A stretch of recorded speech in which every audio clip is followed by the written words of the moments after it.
जैसे कि हमारा पहला क्वेश्चन है,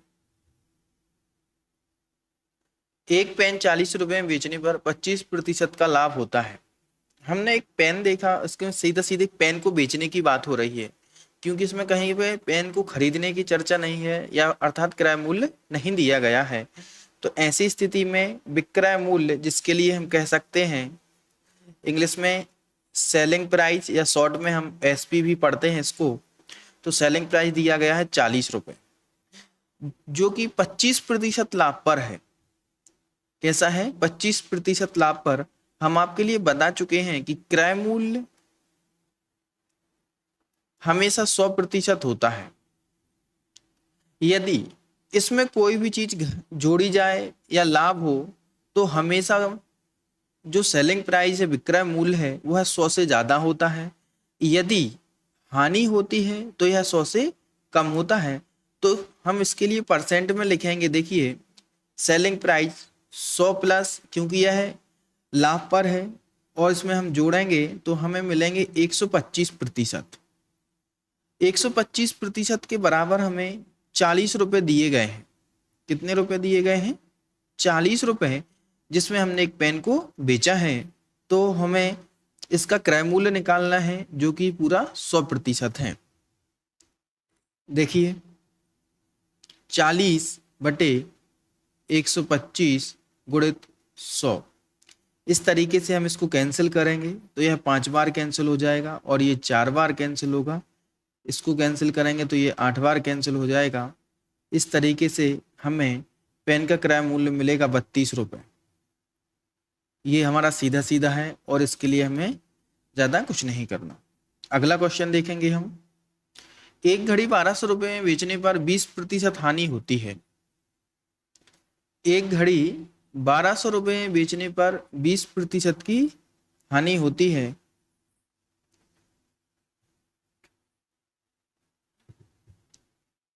तो हम फिर से देखेंगे, इसमें एसपी या सेलिंग प्राइस 1200 रुपये दिया गया है और कहा गया है 20% की हानि होती है।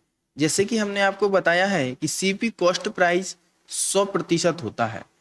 अगर इसमें हानि होती है, जितने प्रतिशत की हानि होती है, हम उसको घटा देंगे तो हमें सेलिंग प्राइस प्रतिशत में प्राप्त होगा। तो इसी तरीके से हम कह सकते हैं कि हमारा जो सेलिंग प्राइस है वो 80% है और 80% के बराबर है 1200 रुपए। तो 1200/80, क्योंकि 80% के बराबर है और सवाल में पूछा गया है कि क्रय मूल्य बताइए। क्रय मूल्य होगा 100%।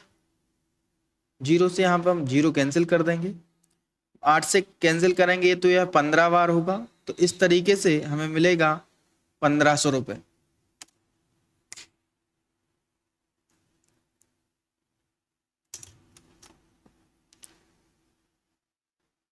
और ये हमारा आंसर होगा।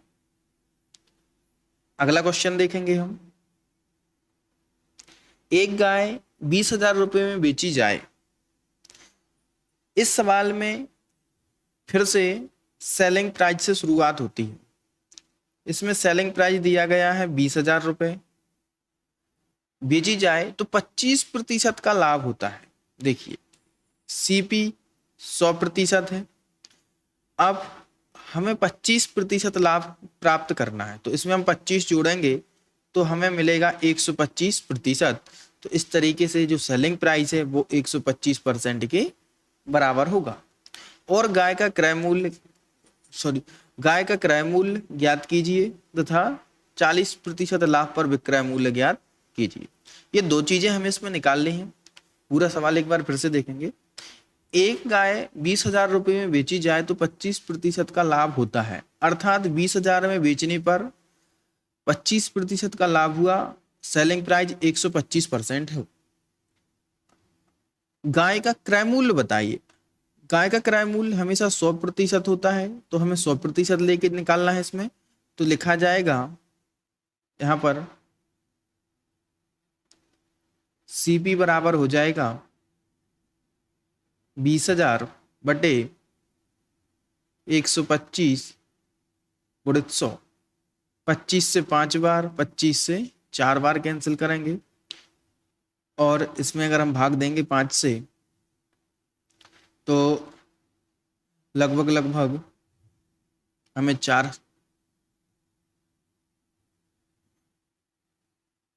यहाँ पर हमें 4,000 रुपये प्राप्त होंगे। तो इस तरीके से हम कह सकते हैं कि इसका सीपी है जो 16,000 रुपये होगा। वस्तु का क्रय मूल्य 16,000 रुपये है, इसके लिए हम यहाँ पर लिख सकते हैं क्रय मूल्य 16,000 रुपये है। अब पूछा जाता है 40% लाभ पर, 40% लाभ पर विक्रय मूल्य, 40% लाभ पर एसपी सेलिंग प्राइस ज्ञात कीजिए, इस विक्रय मूल्य बताइए। तो ऐसी स्थिति में विक्रय मूल्य होगा 100 धन 40 बराबर 140%। आगे देखेंगे हम इसी को, सीधा सीधा हम कर सकते हैं। जहां पर इसके पहले हमें 20,000 रुपये 125% के बराबर दिए गए हैं और हमें 140% निकालना है। हमने इसमें 125 से भाग दिया। अगर हम इसमें 125 से भाग देते हैं तो हमें सबसे पहले हम 25 से दे दो, यहाँ पर 5 आ जाएगा और यहाँ पर हमें 805 से हम फिर भाग देते हैं तो यहाँ पर मिलेगा हमें 160 और 160 में अगर हम 140 से गुणा कर दें, 140 से गुणा करते हैं तो यहाँ पर आ जाएगा 0 0 और यहाँ पर हो जाएंगे 14 गुणे 6 करते हैं तो 84, 14 एकम 14, 14 में 8 जोड़ते हैं तो 22 प्राप्त हो जाएगा। इस तरीके से हमें 40% लाभ पर 22,400 रुपये प्राप्त होंगे। अगला देखेंगे हम,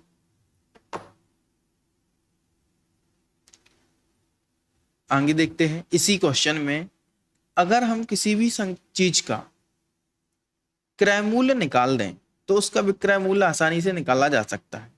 जैसे कि हमें पता है कि सीपी बराबर 16,000 रुपये दिया है, तो एसपी हमें निकालना है जो कि 40% लाभ पर है, तो यह 140% के बराबर होगा। तो इसके लिए हम लिखेंगे 16,000 बटे 100 गुणित 140। इस तरीके से भी हम कैंसिल करेंगे तब भी हमें 22,400 ही प्राप्त होगा। और दोनों तरीके बेस्ट हैं, आपको जो तरीका अच्छा लगे आप उस तरीके से कर सकते हैं। ये हमारा आंसर है। अगला क्वेश्चन देखेंगे हम। एक साइकिल 1,800 रुपये में बेचने पर 10% की हानि होती है। देखिए इस सवाल में विक्रय मूल्य 1,800 रुपये दिया है जो कि 10% की हानि पर है, तो ऐसी स्थिति में हमें 90% प्राप्त होगा। 10 हमने इसलिए घटाए हैं क्योंकि इसमें हमें हानि हो रही है। 15% की हानि पर विक्रय मूल्य बताइए। ये हमारा पहला सेलिंग प्राइस है या विक्रय मूल्य है। दूसरा विक्रय मूल्य होगा, परसेंट में हम पहले लिखेंगे, 15% की हानि है इसलिए हम 100 में से 15 घटा के लिखेंगे तो हमें आएगा 85%। अब हमें निकालना है कि 85% बराबर कितना होगा। देखिए पहले में 1,800 रुपये 90% के बराबर है, अब हमें 85% निकालना है। देखिए यहाँ पर 1,800 बटे 90 गुणित 85, यहाँ पर हम कैंसिल कर देंगे इसको तो ये 20 बार कैंसिल होगा और 85 में हम 20 से गुणा करेंगे तो यहाँ हमें मिलेंगे 1,700 रुपये। ये हमारा आंसर है। अगला क्वेश्चन देखेंगे हम। एक पुस्तक 360 रुपये में बेचने पर 10% की हानि होती है, तब 25% लाभ के लिए विक्रय मूल्य ज्ञात कीजिए। देखिए 360 रुपये ये सेलिंग प्राइस है और जो कि 10% की हानि पर है, तो हम इसको लिख सकते हैं सीधा सीधा यह 90% के बराबर है। तब 25% लाभ प्राप्त करने के लिए, ये हमारा पहला सेलिंग प्राइस है, और सेकंड सेलिंग प्राइस होगा 25% लाभ, अर्थात हम कह सकते हैं कि यह 125% के बराबर होगा। अब हमें 125% निकालना है, तो इसके लिए हम क्या करेंगे, 360 बटे 90 गुणित 125, 90 से इसमें हम 4 से डिवाइड करेंगे। अब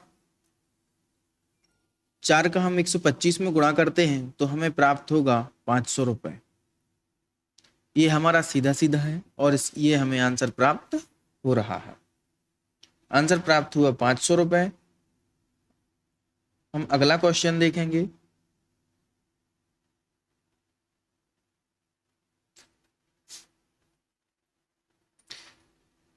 एक साइकिल 35% लाभ पर,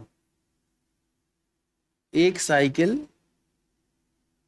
35% लाभ पर विक्रय मूल्य 15,000,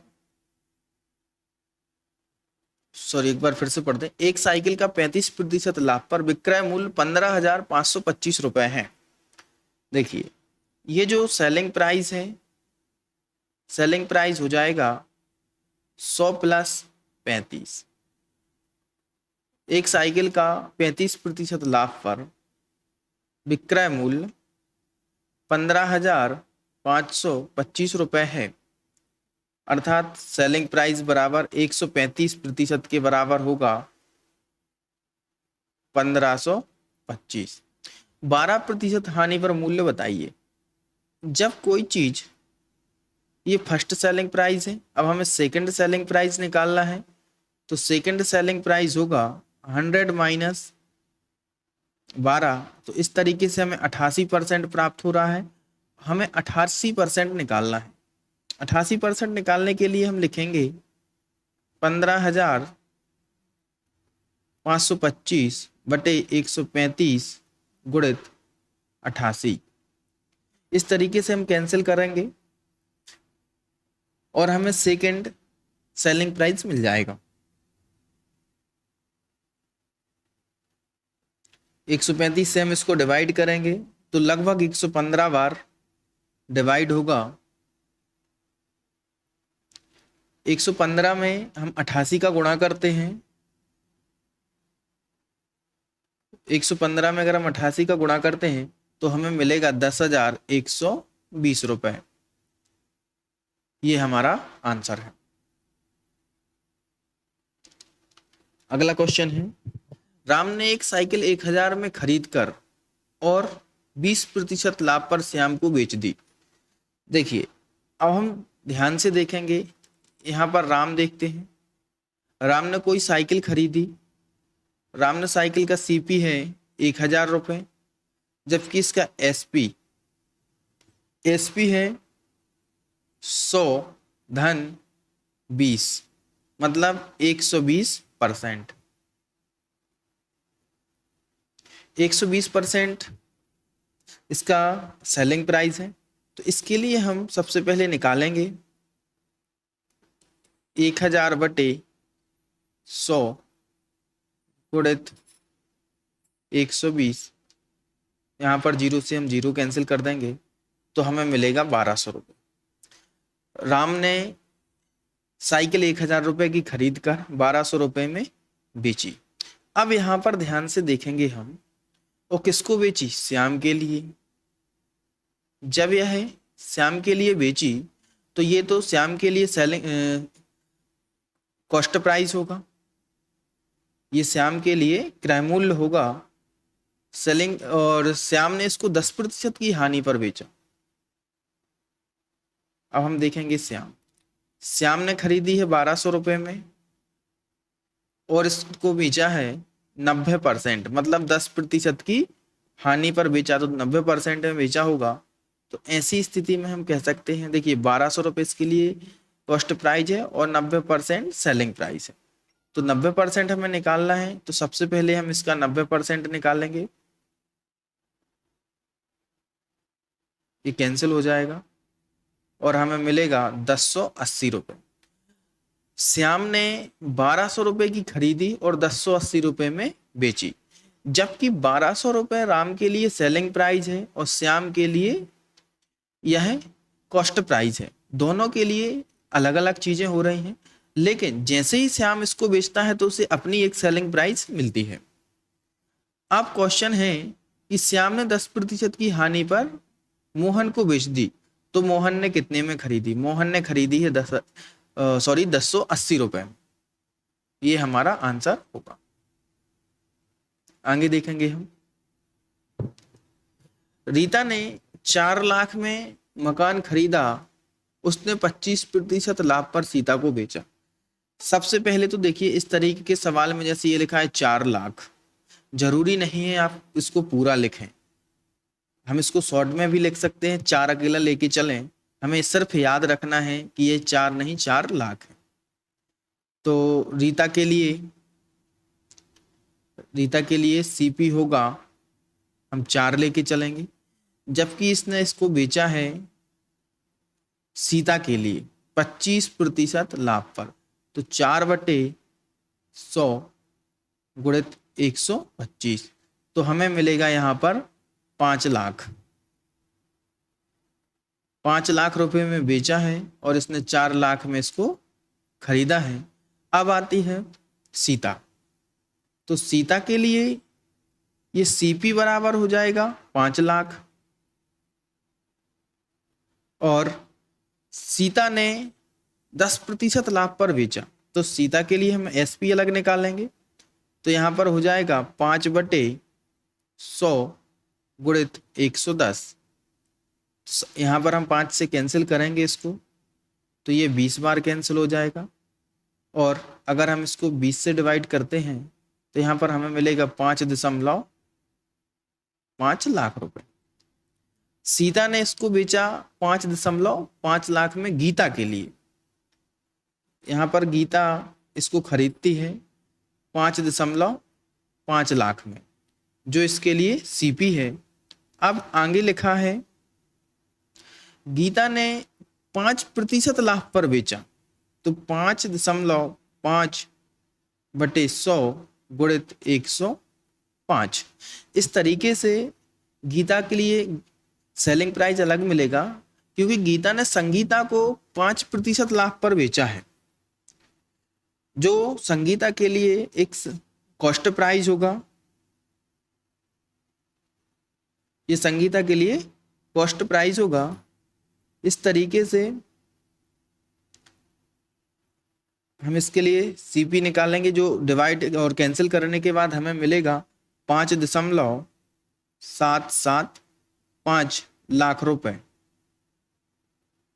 आगे देखेंगे हम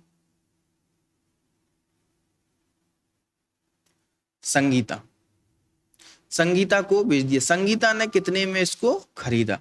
तो सीधी सी बात, हमें ये जो लास्ट आंसर मिला है, तो इसके लिए हम लिख सकते हैं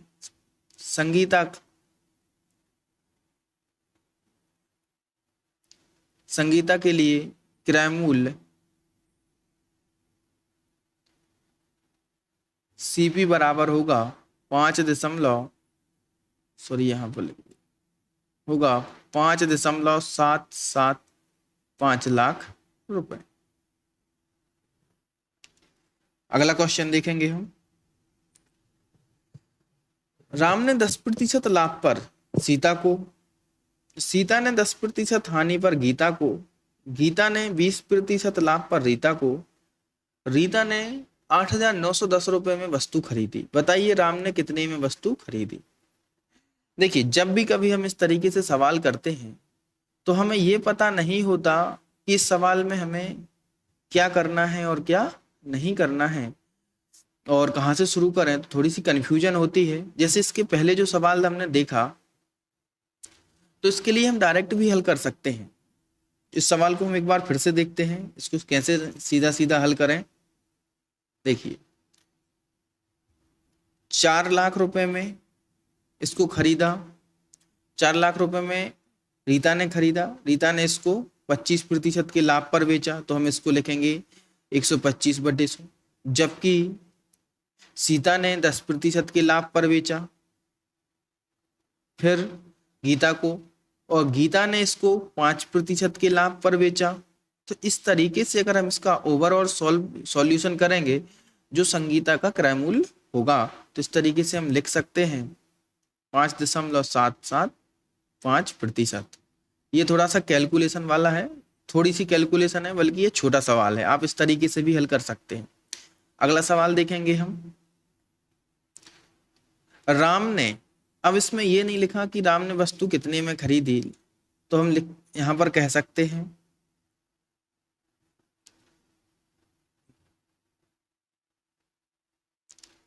राम ने कोई वस्तु एक्स में खरीदी और उसको 10% लाभ पर सीता को बेचा। भाई ये 10% लाभ पर हमने इसको बेच दिया, वो भी सीता। सीता ने 10% की हानि पर गीता को बेचा। देखिए हानि होगी तो 90% आएगा, तो इसने 90% पर बेचा है। जबकि गीता ने 20% लाभ पर, गीता के लिए 20% का लाभ हुआ, तो हम कह सकते हैं इसने 120% में बेची। और बेची किसको है? रीता को। और रीता ने 8,910 रुपए में इसको खरीदा। हम इस तरीके से इस सवाल को हल कर सकते हैं। ये वो तरीका है जिसमें आप आसानी से समझ सकते हैं। तो x की वैल्यू आ जाएगी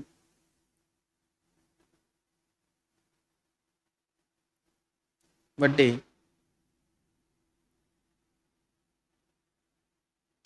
देखिए 8,910 गुणित 1,000, क्योंकि इसका पक्षांतर होगा। और इस तरीके से यहाँ पर 11 ऊपर हैं जो गुणा कर रहे हैं, इस तरफ आके भाग करेंगे, तो इसका आगे हम डिवाइड करेंगे, तो 11 से डिवाइड करेंगे तो 11 से 8 बार डिवाइड होगा, यहाँ पर 1 बचेगा और यहाँ पर आ जाएगा 810। 9 से 9 एकम, और ये 90 बार डिवाइड होगा। इसके बाद में 3 से यह 4 बार डिवाइड होगा और यह 30 बार डिवाइड हो जाएगा।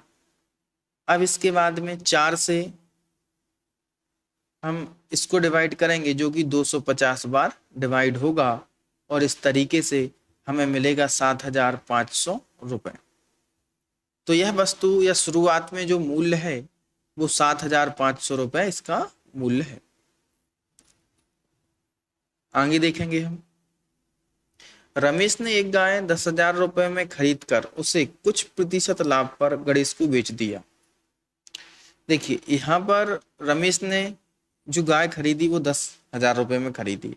अब इसको हम इसी तरीके से करेंगे। राम ने 10,000 रुपए में खरीदी, जबकि रमेश ने एक गाय 10,000 रुपए में खरीदी, उसे कुछ लाभ प्रतिशत पर गणेश को बेच दिया।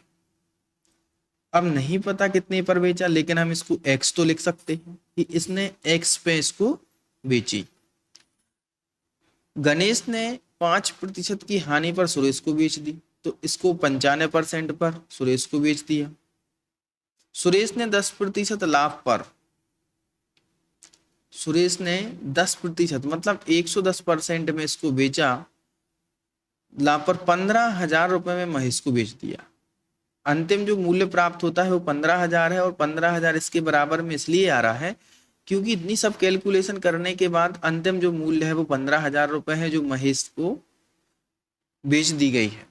रमेश, अब हमें निकालना है कि बताइए रमेश ने कितने प्रतिशत लाभ पर बेचा। जो चीज हमने इसमें x या मान के चल रहे हैं या इसमें x रखा है, हमें उसी का मान निकालना है। 0 से हम इसको 0 कैंसिल करेंगे, फिर यहाँ पर 0 कैंसिल करेंगे, तो इस तरीके से ये भी एक 0 कैंसिल हो जाएगा। अब आ जाएगा 100 प्लस x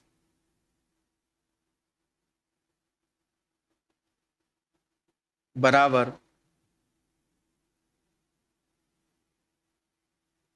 15,000 गुणित 10 बटे 95 गुणित 11, इसके बटे में आ जाएगा। तो इस तरीके से हम इसका सॉल्यूशन करेंगे, सीधा सीधा सॉल्यूशन करेंगे। तो सबसे पहले हम 5 से काटते हैं तो ये 19 बार कट जाएगा, और ये कटेगा 3,000 बार। 19 का हम गुणा करेंगे इसमें, यहाँ पर आ जाएगा 30,000 बटे 19 गुणित 11 करेंगे हम, तो यहाँ पर हमें 209 प्राप्त होगा। यदि हम 30,000 को 209 से डिवाइड करते हैं, यदि हम 30,000 को 209 से डिवाइड करते हैं तो हमें मिलेगा 143.54 लगभग। यहाँ पर मिलेगा 143.54 लगभग प्रतिशत में।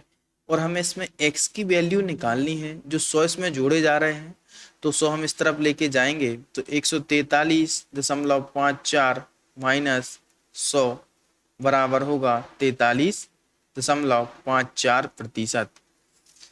अर्थात हम कह सकते हैं रमेश ने इसको 43.54% के लाभ पर बेचा, और इसमें यही जो x जो चीज हमने निकाली है वो नहीं दी गई थी।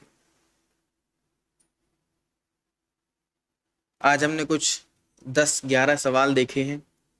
आशा करता हूं आप सभी को बहुत अच्छे तरीके से समझ में आए होंगे।